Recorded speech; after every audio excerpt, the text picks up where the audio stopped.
nightmares in my head, I fear that the thoughts build up until I can't hear, that my mind fills up into a creature, and it haunts me somewhere much deeper. Anxiety, filling up every space, no privacy, and silently, it could build and build until you... Hello, everyone. To shock the world. To shock the world. Untuk makluman pendengar di Spotify, penonton di YouTube dia nampak lah. Ini adalah gambar. Tan Sri, can you tell me who is in the picture? Saya tanya ke dia. Datuk Seri kata, ada orang kata you have breakfast dengan Razak Baginda dan juga Altan Tuya. Is this true? Without batting an eyelid, dia tengok I straight, almost through me. Dia kata no such thing. I do not know who this girl is. Never seen her. I don't think she has ever been in the same hotel overseas, anywhere where I was. Kalau kita lihat di Mahkamah Tinggi, 3 orang dibicarakan. 2 yang dikatakan membunuh, 1 dikatakan abetment, iaitu Razak Baginda. Di akhir kes pendakwaan, Razak Baginda kesnya dibuang, tidak ada enough evidence, dia katakan. Yang 2 lagi iaitu Sirul dan Azilah dipanggil pembelaan mereka dan didapati salah throughout the trial. Jadi mustahak. Nama Datuk Seri Najib pun tak keluar langsung. Zero. She is my girlfriend, but she is someone I will never show to my boss. I tanya, who is your boss? Dia kata, Datuk Seri Najib. Dia kata, can you imagine I introduce this girl to my boss? I will be embarrassed. Okey, katakanlah kita jelas bahawa Azilah dan Sirul yang bertanggungjawab. Nobody's disputing that here. Even Australia pun setuju. Let's say kita setuju dan kita yakin bahawa tidak ada keterlibatan Datuk Seri Najib langsung dalam kes ini. The question still remains, pasal apa 2 orang ini buat apa yang mereka buat pada Altan Tuya? It's Inspector, Corporal. Yes. Mesti ada arahan dari atas. Itu yang orang selalu cakap. Tan Sri Syafi, saya ada bukti Datuk Seri Najib kenal Altan Tuya. This is a world exclusive. We're going to shock the world. Untuk makluman pendengar di Spotify, penonton di YouTube dia nampak lah. Ini adalah gambar. Tan Sri, can you tell me who is in the picture? Saya tanya ke dia. Datuk Seri kata, ada orang kata you have breakfast dengan Razak Baginda dan juga Altan Tuya. Is this true? Without batting an eyelid, dia tengok I straight, almost through me. Dia kata no such thing. I do not know who this girl is. Never seen her. I don't think she has ever been in the same hotel overseas, anywhere where I was. Kalau kita lihat di Mahkamah Tinggi, 3 orang dibicarakan. 2 yang dikatakan membunuh, 1 dikatakan abetment, iaitu Razak Baginda. Di akhir kes pendakwaan, Razak Baginda kesnya dibuang, tidak ada enough evidence, dia katakan. Yang 2 lagi iaitu Sirul dan Azilah dipanggil pembelaan mereka dan didapati salah throughout the trial. Jadi mustahak. Nama Datuk Seri Najib pun tak keluar langsung. Zero. She is my girlfriend, but she is someone I will never show to my boss. I tanya, who is your boss? Dia kata, Datuk Seri Najib. Dia kata, can you imagine I introduce this girl to my boss? I will be embarrassed. Okey, katakanlah kita jelas bahawa Azilah dan Sirul yang bertanggungjawab. Nobody's disputing that here. Even Australia pun setuju. Let's say kita setuju dan kita yakin bahawa tidak ada keterlibatan Datuk Seri Najib langsung dalam kes ini. The question still remains, pasal apa 2 orang ini buat apa yang mereka buat pada Altan Tuya? It's Inspector, Corporal. Yes. Mesti ada arahan dari atas. Itu yang orang selalu cakap.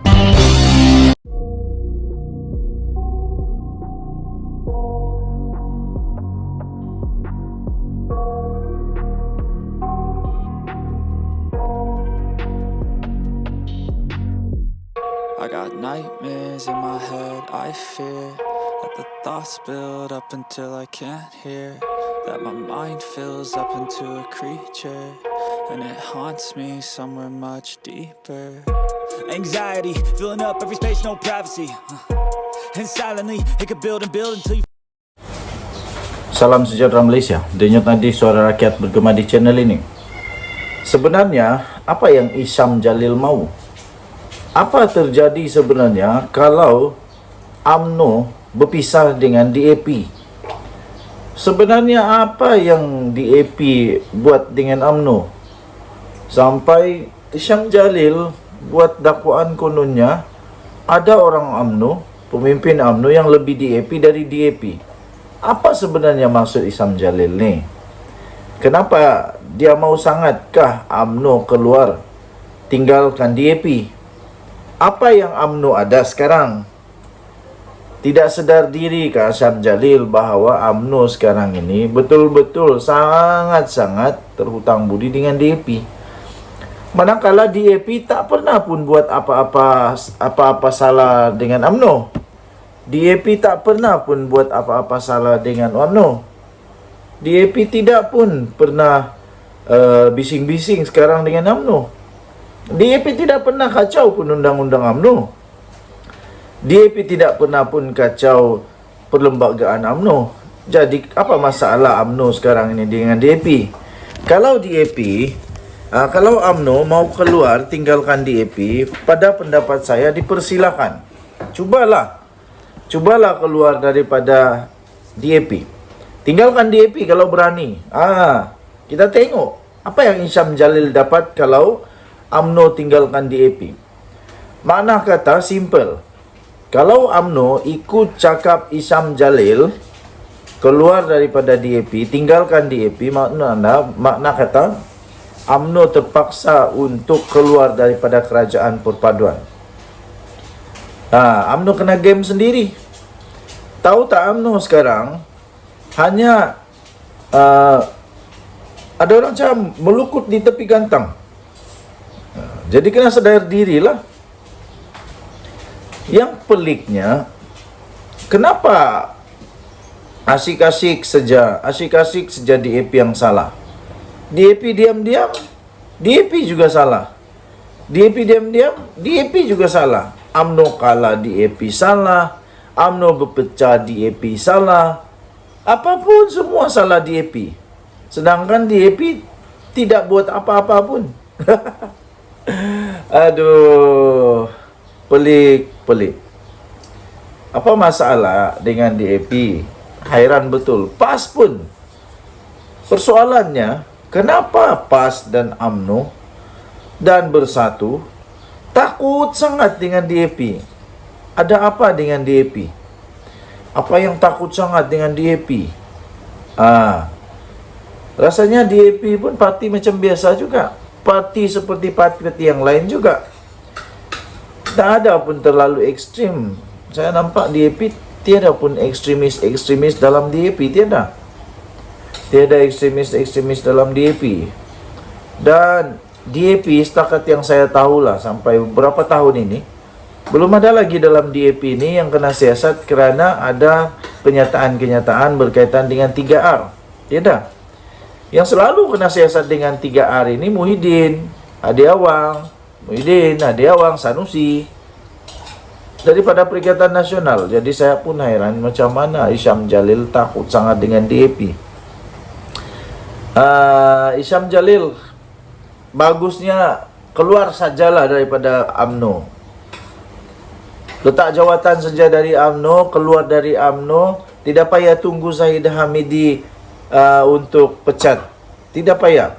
Kalau sudah tidak ngam dengan UMNO, pergilah masuk PAS, masuk mana-mana. Ikutlah macam Anwar Musa. Tapi Anwar Musa tunggu dulu sampai dia kena pecat kan? Tidak. Okey. Jadi Isyam Jalil tidak payah tunggu sampai kena pecat. Cepat-cepat keluar dari UMNO. Kalau tidak suka dengan kepimpinan UMNO sekarang, lebih baik keluarlah dari UMNO. Keluar dari UMNO, buat parti sendiri, lagi bagus. Jadi sebenarnya kalau UMNO keluar dari DAP, UMNO dah jadi kosong. UMNO jadi kosong, tak ada apa-apa, kuasa tiada, apa-apa pun tiada. Jadi pembangkanglah dengan 26 kerusi saja. Kuat tak kuat, tak pastilah. Kuat juga, tapi PAS lebih kuat dari UMNO, Bersatu pun lebih kuat dari UMNO agaknya. Jadi UMNO kalau dia keluar dari kerajaan, dia tidak dapat apa-apa pun manfaat. Yang dia dapat, dia jadi pembangkang. Jadi itulah, kalau dia mau keluar daripada DAP, dia mau tinggalkan DAP, pada pendapat saya, pada hemat saya, tinggalkan sajalah. Tidak ada masalah. Datuk Seri Anwar Ibrahim tidak tergugat apa-apa pun. Tidak tergugat apa-apa. Mungkin Datuk Seri Anwar Ibrahim kena ucap terima kasih kalau UMNO keluar kerajaan. Sebab senang sikit kepala dia. Senang sikit untuk atur jawatan, kan, untuk orang bakal kabinet. Dan Nadi Suara Rakyat bergema di channel ini. Baik.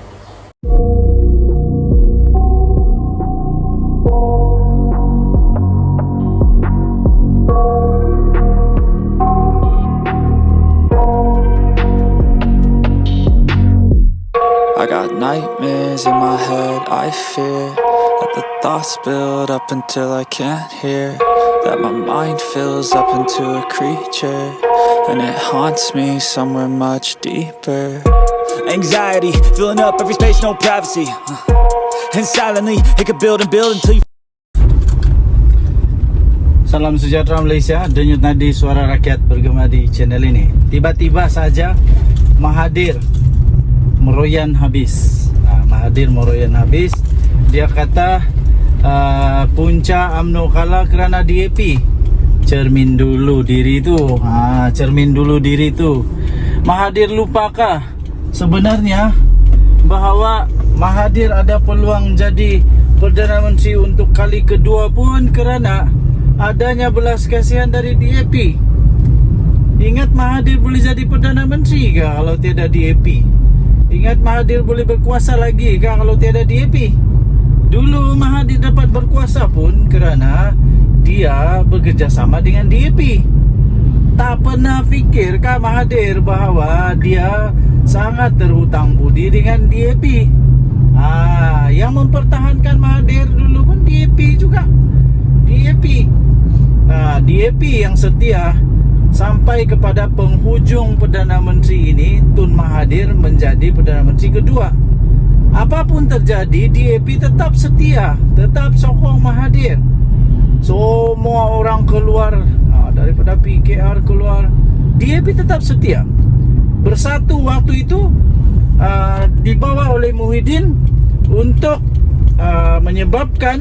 telah menyebabkan Mahathir tumbang. Dan akhirnya dipecat pula dari Bersatu lagi tu. Tapi DAP tetap kekal bersama PH. Tetap kekal. Jadi Mahathir rasanya lupa bahawa dia terhutang budi dengan DAP. Jadi sebelum nak coretkan apa-apa, Mahathir cerminlah diri sendiri dulu. Ini yang disarankan sendiri oleh Saredzan untuk menyarankan kepada Mahathir untuk cermin diri sendiri dulu sebelum cakap apa-apa.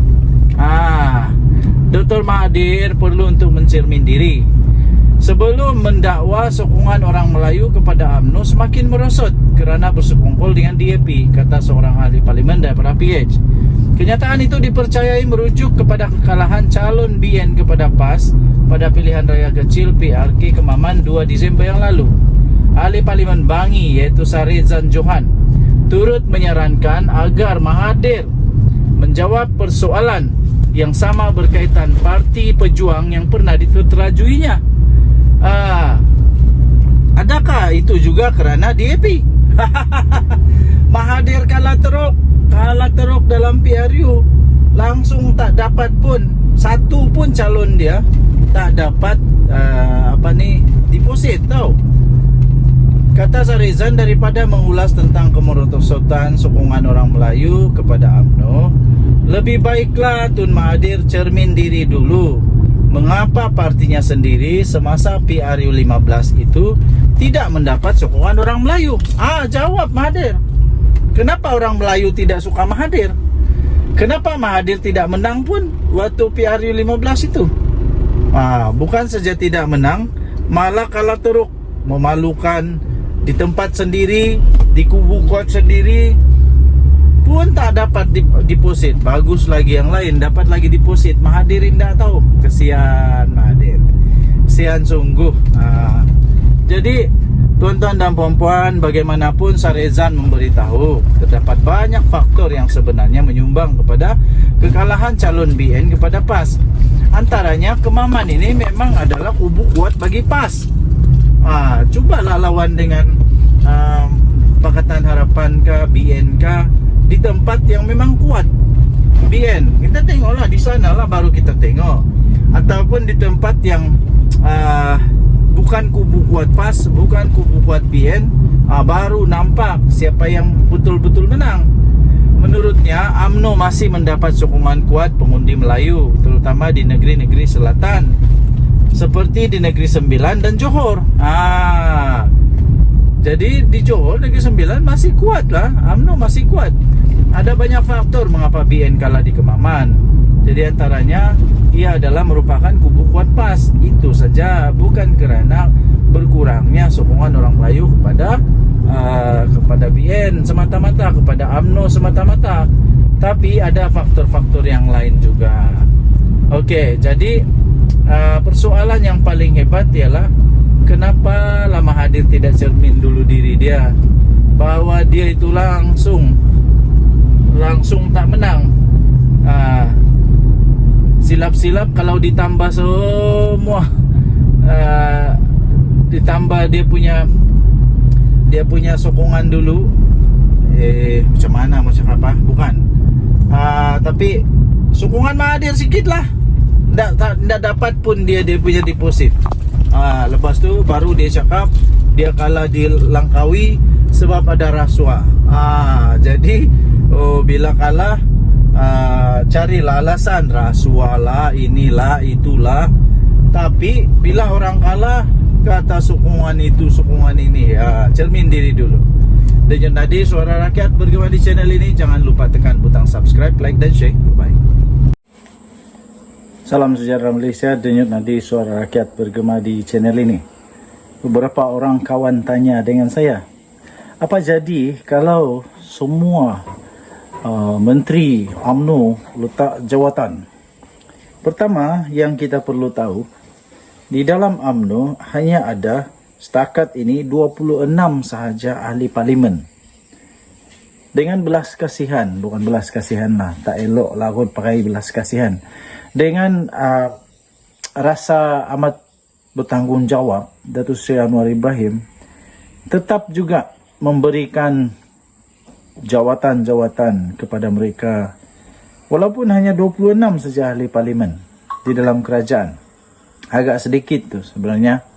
Dan walaupun begitu, UMNO tetap dapat jawatan timbalan Perdana Menteri, Menteri Pertahanan dan banyak lagi menteri-menteri kanan, disebut sebagai menteri kanan ataupun menteri besar-besar punya jawatan lah. Jadi untuk kita bahas, jika 26 ahli parlimen UMNO, termasuk semua menteri-menteri UMNO keluar daripada UMNO, kita harus dulu memahami bahawa siapa yang berkuasa dan komposisi terkini di dalam parlimen Malaysia yang membentuk kerajaan perpaduan. Kita perlu tahu bahawa sokongan yang diterima oleh Datuk Seri Anwar Ibrahim sudah lebih daripada 2/3. Dan matematik basic di dalam politik ini senang. Ahli parlimen seluruh Malaysia hanya ada 222 saja kalau saya tidak silap. Untuk mendapatkan majoriti muda mestilah ada 112. Jadi sekarang ini hanya ada 26 daripada ahli parlimen UMNO. Pertama sekali yang terjadi ialah tidak ada apa-apa yang terjadi. Walaupun semua 26 menteri UMNO ini letak jawatan, tidak ada apa-apa berlaku kepada kerajaan perpaduan ini. Yang berlaku adalah masalah sendiri kepada UMNO, daripada berkuasa kepada tidak berkuasa. Mereka akan kehilangan semua kuasa mereka akan kehilangan semua yang mereka sedang nikmati sekarang. Mereka akan kehilangan segala perkara yang mereka sedang nikmati sekarang ini, yaitu kuasa dalam kerajaan. Itu yang mereka akan kehilangan. Tapi Datuk Seri Anwar Ibrahim tidak akan kehilangan apa-apa. Kerajaan ini tidak akan tergugat pun kalau semua 26 mereka ini lompat ke seberang, ke blok pembangkang. Jadi tidak ada sebenarnya formula lain yang dapat menjatuhkan Datuk Seri Anwar Ibrahim. Ramai orang menyangka kalau UMNO keluar daripada kerajaan perpaduan, habislah Anwar Ibrahim. Tidak. Yang dapat manfaat bukan Anwar Ibrahim. Bukan Anwar Ibrahim, tapi seluruh rakyat pun akan dapat manfaat rasanya. Tapi tidak ada manfaat lah, tidak ada manfaat kepada UMNO, BN kalau mereka keluar. Jadi parti dalam Pakatan Harapan yang untung kalau mereka keluar, sebab semua akan diisi oleh orang-orang di dalam Pakatan Harapan. Jadi yang dapat habuannya adalah Pakatan Harapan lah. Jadi saya tidak fikir kalau betul-betul ahli-ahli UMNO, MP UMNO ini mahu lompat ke seberang. Sebab kalau ditambah dengan keadaan terkini ini pun, iaitu 26 ini tambah semua MP di dalam blok pembangkang, belum pun cukup 112 orang. 26 orang tambah dengan berapa orang saja, belum sampai 100. Belum sampai 100 pun. Jadi siapa lagi yang mau mereka pujuk untuk bentuk kerajaan? Tidak ada sudah. Okey, jadi spekulasi untuk menyatakan bahawa 26 MP daripada UMNO ini keluar, saya rasa tidak masuk akal dan mungkin tidak akan berlaku. Kerana tidak ada apa-apa manfaat untuk UMNO jika keluar daripada ini kerajaan perpaduan. Saya rasa kalau mereka mau keluar pun ialah pada hampir-hampir PRU atau pada PRU 16 akan datang. Itu pun kalau mereka mau. Sebab pada PRU 16 akan datang ini belum tentu lagi UMNO sudah kuat. Mungkin belum kuat. Jadi persoalan tentang menteri-menteri keluar, letak jawatan daripada kerajaan perpaduan, saya fikir tidak menjadi masalah untuk Datuk Seri Anwar Ibrahim. Dan pada hemat saya, lebih baik jangan pujuklah. Kalau mereka mau keluar, biar pihak depa lah. Biar pihak depa, sebab masih ada cukup majoriti untuk Datuk Seri Anwar Ibrahim. Cuma saja mungkin tidak lagi 2/3 lah, itu saja. Okey, boleh tinggalkan komen. Denyut Nadi Suara Rakyat, bagaimana channel ini. Bye-bye.